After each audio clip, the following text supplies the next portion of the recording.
This is an essay in the series After the Walls Come Down, Building New Institutions from the Remains of a Broken World by William Young.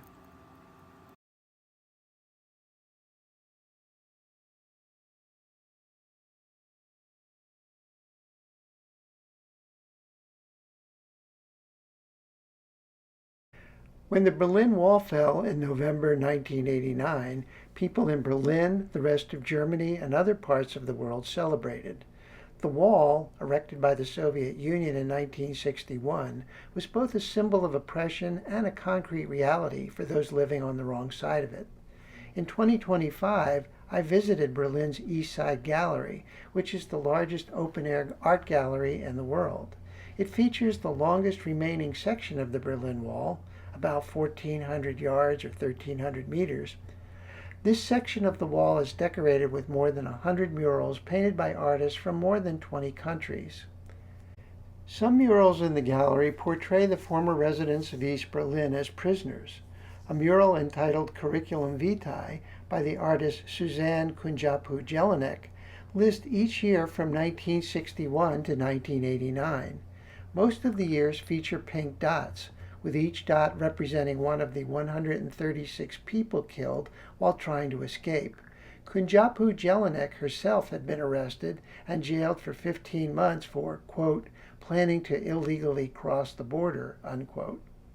Some of the other murals compare the former East Berlin to a war zone. One mural is called La Berlinica, featuring images similar to ones in Picasso's painting Guernica from the Spanish Civil War. Another reads, Politik ist die Fortsetzung des Krieges mit anderen Mitteln, which means politics is the continuation of war by other means. A mural entitled Dancing to Freedom calls for no more wars, no more walls, a united world. The artists who painted the murals in the gallery convey a clear message. Leaders who believe in peace and freedom do not erect walls. The fall of the Berlin Wall and the plans for reunification created a spirit of optimism in Germany, but the initial euphoria did not last. Not long after the wall came down, a friend of mine was at a party and spoke with a man from the former West Germany. She asked him how he felt about the wall coming down, and he said, "I wish they'd put the damn thing back up." Many West Germans did not understand why East Germans were not embracing the opportunities enabled by their new freedoms. While most East Germans were glad the wall came down, many were not eager to adopt the West German way of life. People in the East wanted something different from their former system and its deprivations, but also different from the competitive consumer capitalist system in the West. During the period since the wall fell, this discontent has been a major impetus for the rise of the fascist party, Alternative für Deutschland, or Alternative for Germany, whose stronghold is in the former East Germany. What has happened in Germany in some ways reminds me of the politics in the United States. In 2024, voters elected a fascist wall builder to be president. Since then, I have received desperate mail appeals from the Democratic Party warning me of the grave threats the MAGA regime poses to democracy.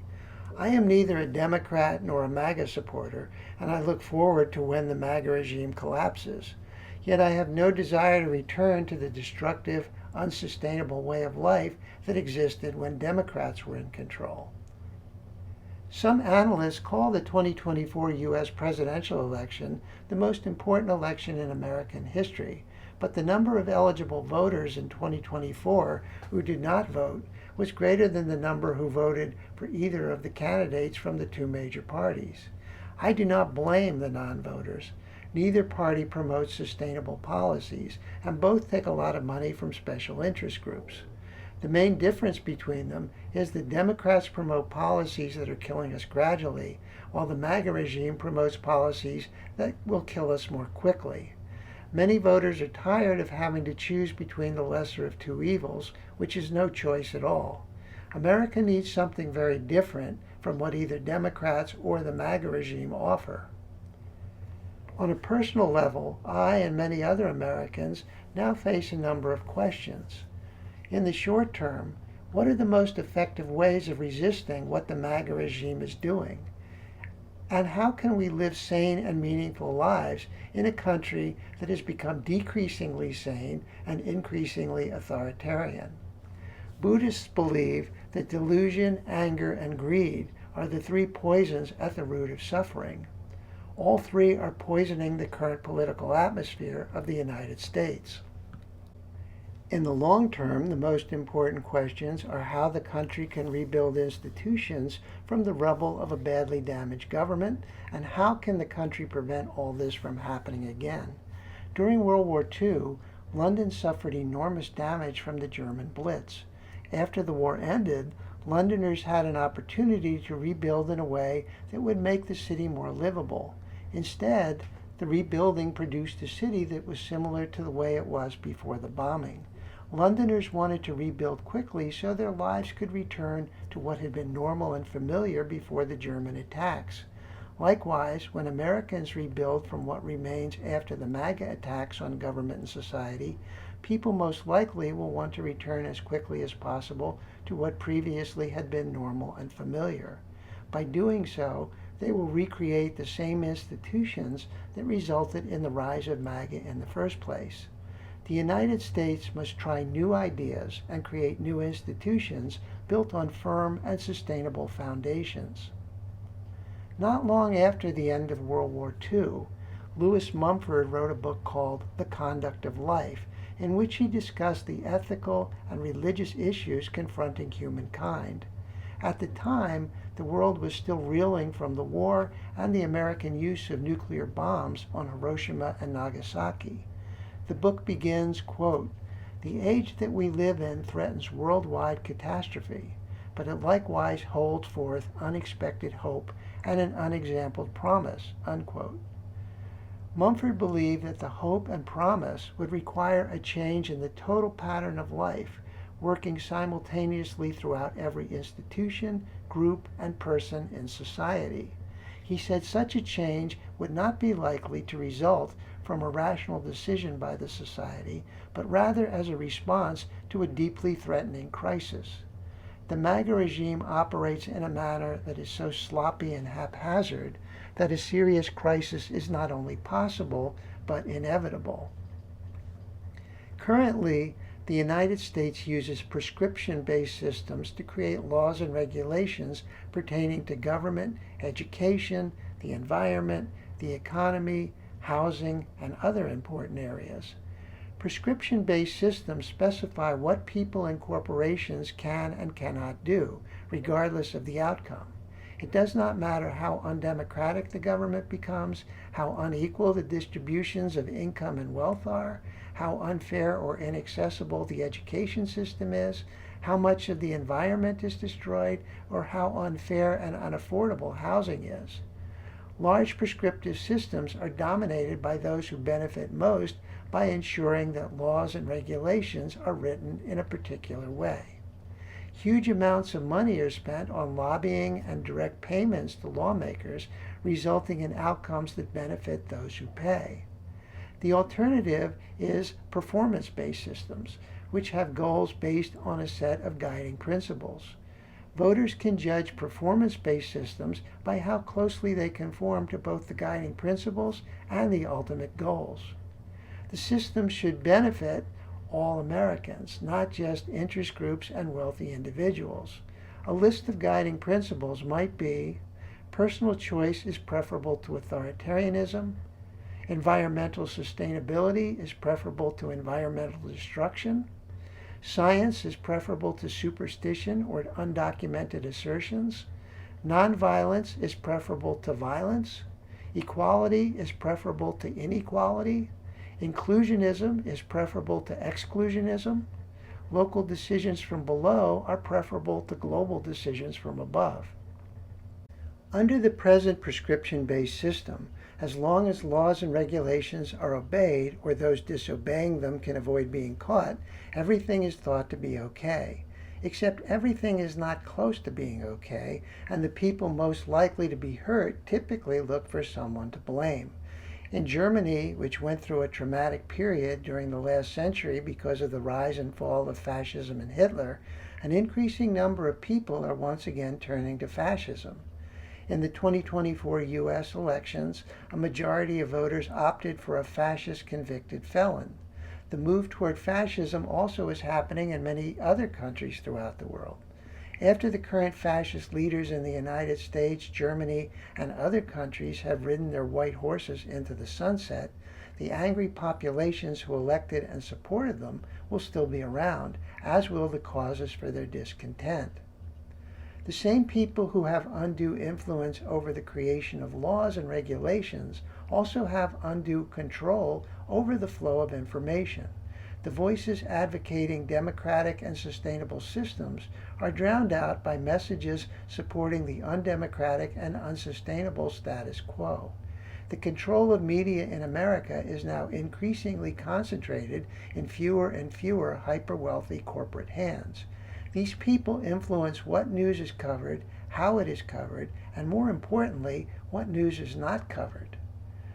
The mainstream coverage of political campaigns would lead one to believe that the only perspectives in the nation come from Republicans and Democrats, and on some outlets, only Republicans.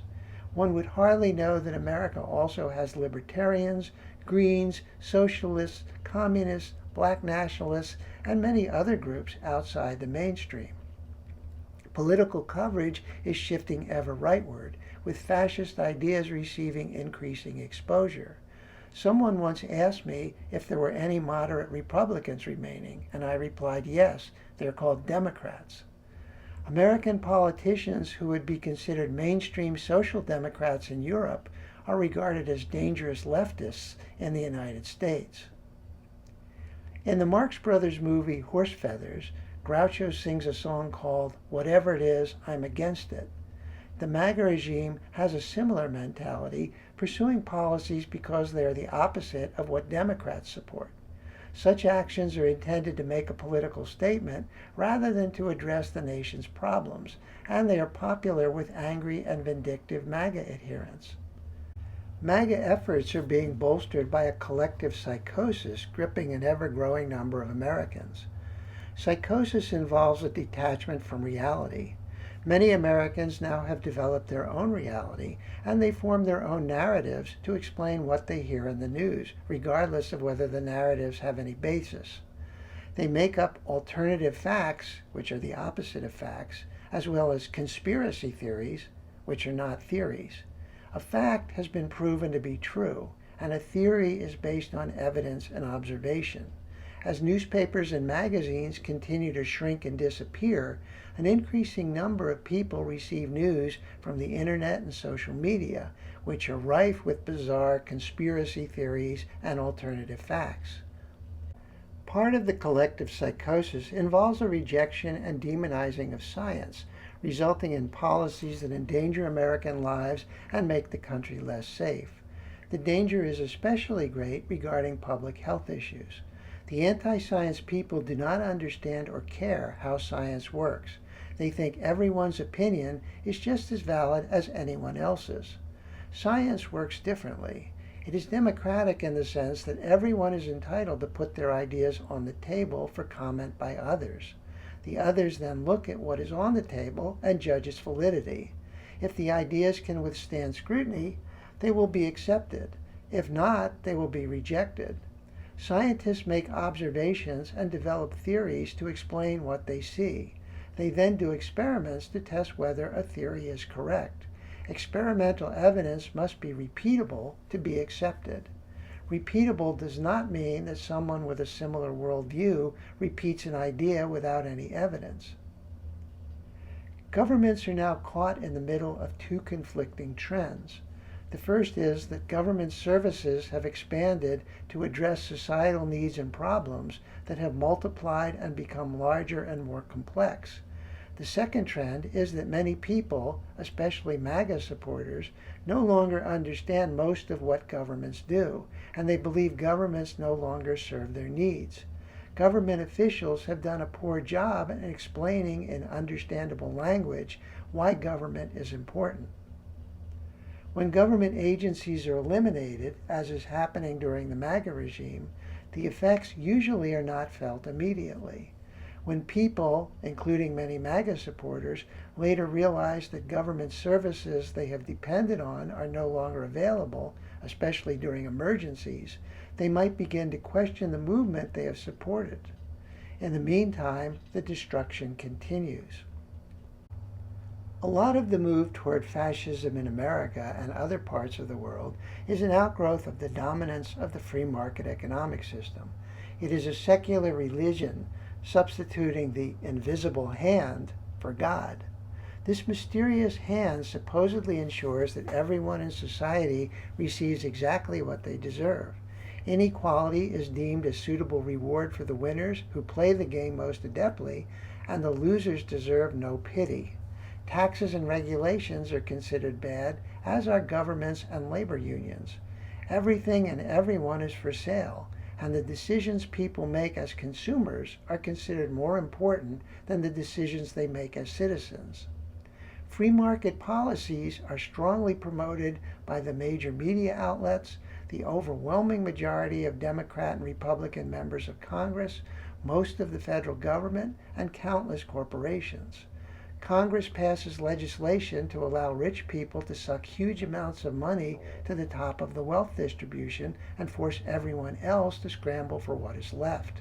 While this has been happening, the free market advocates have deceived large portions of the electorate, especially MAGA supporters, into believing that the government is responsible for the unfair distribution of wealth by taking money earned by decent, hard-working white people and giving it to minorities and immigrants.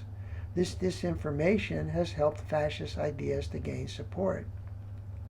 Since the 2024 elections, fascism in the United States has been readily accepted with silence and compliance by most corporations, news outlets, universities and colleges, religious institutions, and other groups. With only a few notable exceptions, the response to the draconian demands of the MAGA president has been the equivalent of, "Do you want us to jump? How high?" Part of the reason many groups caved in so quickly is that they were afraid of angering the vindictive president.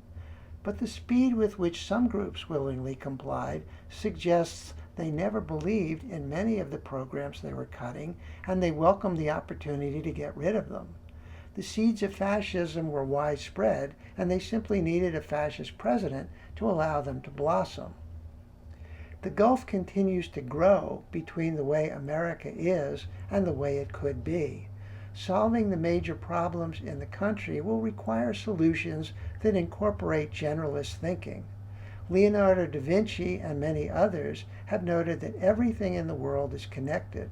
As various fields have become more specialized, the rise of specialized thinking has meant that fewer people are capable of looking at the big picture. An old joke says that specialists are people who know more and more about less and less until they know everything about nothing. Rational generalist thinking can provide useful ideas about how to change the factors that have made the American way of life so unsustainable. Many thinkers have offered worthwhile insights about how to address problems with governance, education, the environment, economics, violence, and other areas. These thinkers come from many fields, including science, politics, economics, religion, and others. One often hears talk about the need to think outside the box. The most incisive generalists view the world as one big box with no outside. Everything is inside the same box. Some ideas about necessary reform are radical. The word radical is associated with bomb-throwing protesters, but it is derived from the Greek word radix, which means root. Radical policies aim at the roots of problems rather than working around the edges. Anyone who has tried to eliminate invasive plants from an area knows the importance of removing the roots, or they will simply grow back. The same is true when trying to eliminate societal problems. Unless you remove the root causes, you are not likely to make much progress. Because of the severity of America's problems and how deeply the country is divided, many ideas for reform sound utopian. Utopia will never be achieved. The word comes from two Greek roots, ou, which means not, and topos, which means place, so utopia literally is no place. Still, utopian ideas can often point in which direction we should move, even if the endpoint will never be reached. I have been interested in utopias for a long time. When I was in college, I enrolled in a special program of thematic studies which looked at utopian thought through a number of different disciplines. At a gathering for all the students in the program, an anthropology professor said that the more we know about how the world works, the more content we will be. Maureen, a student in the program, said she felt just the opposite. The more she has learned about how the world works, the less content she feels. After spending a large portion of my life reading and listening to the analysis of learned people, I side with Maureen. When examining the details of how society works, one discovers that the invisible hand is actually quite visible if you take the trouble to look, and it is touching many things it should not touch. The for-profit publishing world wants stories to end on a hopeful note when examining problems with government, the environment, the economy, etc., because people don't want to read about doom and gloom. Such an attitude plays into the hands of those who support unsustainable policies. Readers are supposed to believe that while things might seem bad, people can continue to live as they do now with only a few minor tweaks, even though the tweaks have no chance of being implemented or of making any significant difference. My obligation as a writer is to seek the truth, wherever that might lead. I am not going to say policies are sustainable when they clearly are not, and I am not going to say solutions are easily achievable when they might require what Lewis Mumford suggested, a change in the total pattern of life working simultaneously through every institution, group, and person in society. That is a very tall order, and perhaps an impossible one. But if our society is to have any hope of solving these problems, it first must recognize their size, their scope, and most importantly, their root causes.